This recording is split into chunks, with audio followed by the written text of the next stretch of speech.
जब प्रधानमंत्री मोदी सोमनाथ स्वाभिमान पर्व का नेतृत्व करते हैं तो ये सिर्फ उत्सव नहीं बल्कि हमारा ऐतिहासिक शत्रुबोध जगाने का भी समय है। हमें उन वीरों के बलिदान याद रखने चाहिए जिन्होंने सनातन धर्म की रक्षा की। इतिहास हमें गर्व भी सिखाता है और शत्रु को पहचानना भी, ताकि हम दोबारा वही गलती ना करें। आज ऐसे ही एक सनातन धर्म के शत्रु महमूद बेगड़ा की कहानी समझते हैं। आपको बताते हैं कि महमूद शाह वन, जिसे इतिहास में महमूद बेगड़ा के नाम से जाना जाता है, का पूरा नाम था अबुल फतेह नासिर उद्दीन महमूद शाह प्रथम। वह गुजराती सल्तनत का छठा सुल्तान था जिसे बहुत कम उम्र में गद्दी पर बैठा दिया गया।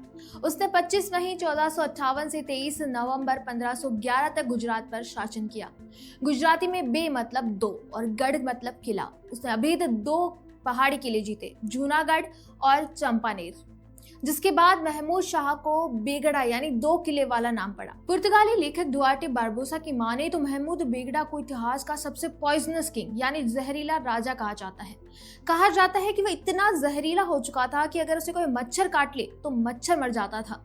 वह पैदाइशी जहरीला नहीं था, बल्कि उसने बचपन से ही जहर खाना शुरू किया ताकि दुश्मन उसे जहर देकर मार न सके। बेगड़ा को काफिरों यानी हिंदुओं के प्रति कितनी नफरत भरी हुई थी, इसका एक बड़ा उदाहरण जूनागढ़ की घटना से मिलता है। जूनागढ़ उस समय एक हिंदू रूलर राम मंडालिका के अधीन था। बेगड़ा राजा से नाराज था क्योंकि वह एक अधीनस्थ राजा होते हुए भी खुद को स्वतंत्र शासक की तरह पेश करता था। राजा ने बेगड़ा को शांति के लिए अपने वस्त्र और राज छत्र भी भेजे, लेकिन फिर भी उसने राज्य को हड़पने का ऐलान कर दिया। जब महमूद से पूछा गया कि राजा का अपराध क्या था तो उसका जवाब था, उसका काफिर धर्म ही उसका अपराध है। जूनागढ़ के बाद बेगड़ा ने 1479 को चंपानेर पर हमला किया, जहां खींची चौहान राजपूत शासन कर रहे थे, जो खुद को रावल कहते थे। चंपानेर की घेराबंदी 20 महीनों तक चली, लेकिन बेगड़ा की सेना ने युद्ध की किसी नैतिक मर्यादा का पालन नहीं किया। सुबह के समय जब राजपूत सैनिक स्नान और पूजा में लगे थे, तब अचानक हमला किया गया और किला गिरा लिया गया। रावल और उनके मंत्री डूंगर सिंह ने इस्लाम स्वीकार करने से इनकार किया और उन्हें मौत के घाट उतार दिया गया। चंपानेर के 20 महीने के घेराव के दौरान महमूद बेगड़ा की धार्मिक कट्टरता साफ दिखी जब उसने पहाड़ी की चोटी पर स्थित प्राचीन और प्रमुख शक्तिपीठ कालिका माता मंदिर का शिखर तुड़वा दिया और उसी स्थान पर एक दरगाह बनवा दी। करीब 500 वर्षों तक मंदिर पर पारंपरिक धार्मिक ध्वज तक नहीं फहराया जा सका। यह ध्वज जून 2022 में प्रधानमंत्री मोदी द्वारा फिर से फहराया गया, जब दरगाह को सहमति से पास के स्थान पर स्थानांतरित किया गया। महमूद बेगड़ा की कट्टर इस्लामिक नीतियां और धार्मिक उन्माद उसके हर कार्य में झलकता था।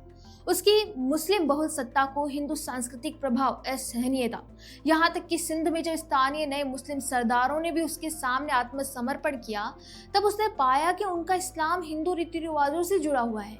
इसका परिणाम ये हुआ कि उन्हें धार्मिक सुधार के नाम पर जबरन शिविरों में भेजा गया। उसकी क्रूरता की कोई सीमा नहीं थी। द्वारका के एक सरदार से नाराज होने पर उसने न केवल पूरी नगरी को लूटा, बल्कि पवित्र द्वारकाधीश मंदिर को ध्वस्त किया, बल्कि उस सरदार के शरीर के टुकड़े करवाकर अहमदाबाद के 12 दरवाजों पर लटका दिया, जो उसके नृशंस चरित्र को उजागर करता है। धार्मिक उन्माद में उसने सोमनाथ पर भी आक्रमण किया और औरंगजेब से सदियों पहले ही मंदिर को मस्जिद में बदलने का प्रयास किया।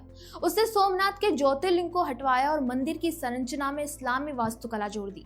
हालांकि स्थानीय भक्तों की दृढ़ता के कारण बाद में मंदिर को पुनः बनाया गया। इसके अलावा उसने अपने साम्राज्य में सूफीज को विशेष रूप से नियुक्त किया ताकि गीत, कव्वाली और धार्मिक समारोह के माध्यम से इस्लाम का प्रचार प्रसार किया जा सके। दोस्तों, ये सभी घटनाएं स्पष्ट करती हैं कि बेगड़ा धार्मिक रूप से कट्टर और नृशंस शासक था, जिसकी नीतियां इस्लामी उन्माद से गहराई से प्रेरित थी। तो जब भी आप गुजरात जाएं और चंपानेर की जामा मस्जिद देखें, तो इसके पीछे छिपे इस जहरीले शासक की क्रूरता को भी याद रखिए। अपने विचार हमें कमेंट बॉक्स में बताना ना भूलें। वीडियो पसंद आए तो लाइक, शेयर एंड सब्सक्राइब जरूर करें।